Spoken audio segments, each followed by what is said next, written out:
everybody, this is the original TIE Fighter from Star Wars. It came out in 1978 with the X-Wing, the Land Speeder and the Millennium Falcon. So we're talking real early days. As you can see, this one is hideously yellow. Major problem on these, all white plastic. And this one just looks pretty awful. As you can see on the top there, this is a slightly different plastic to the rest of it, so this isn't quite as yellow, but it's definitely going. And also these sections, nowhere near as bad as those wings, but it's only a matter of time. And also the clear plastic on the cockpit, that's pretty bad too. You can see the little light there from the electronics function. Let's give you a closer look at the wings. I do like these wings. They're a little small compared to the cockpit, but you have to be able to fit the figure in.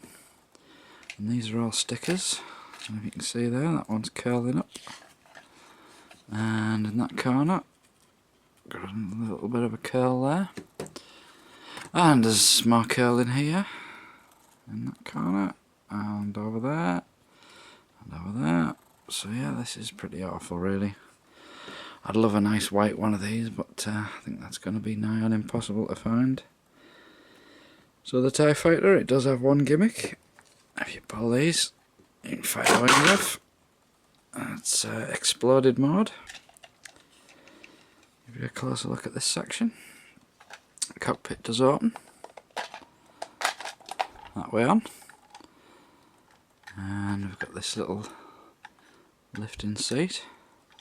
You notice this section's all white, but we've got the grey seat.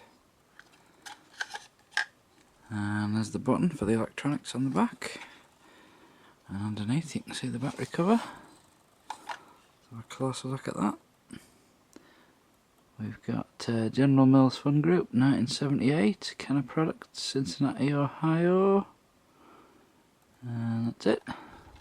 So the main body of this was redone a couple of times. We got Darth Vader's TIE Fighter with the curved wings. Then there was another version of this done in blue plastic, and that was the battle damaged TIE Fighter from Return of the Jedi. And finally, one of the best TIE Fighters, we've got the TIE Interceptor, also from Return of the Jedi, done in grey with the fantastic big pointy wings.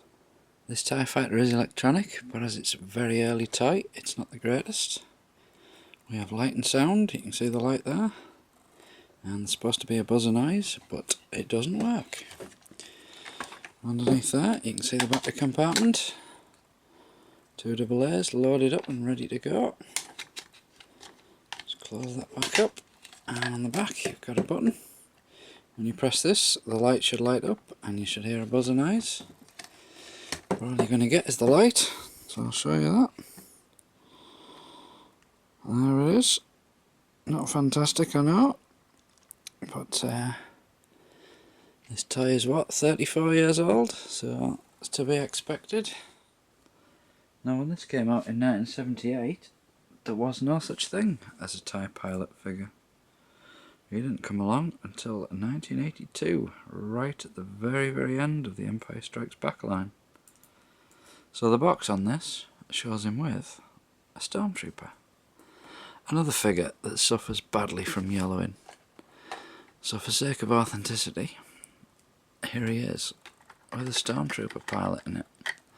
Something we never saw in the movie. It looks okay, I suppose, but not very authentic. So, as a little special for this review, I'm going to give you a preview of this figure. We won't be getting to him for quite a while, but this is the TIE Fighter pilot in all his glory. And just to show you what he looks like inside, because these are pretty nice figures. A bit hard to see on there, but there he is. Pop him in the cockpit. Not sure if you can see him there, or you can just see him. Not too bad. So there you go. This has been the original TIE Fighter. Hope you've enjoyed seeing him. And the preview of the TIE Fighter pilot. We'll get to him eventually, but for now, this has been Luke. Hope you enjoyed it. Thanks for watching. I'll see you next time.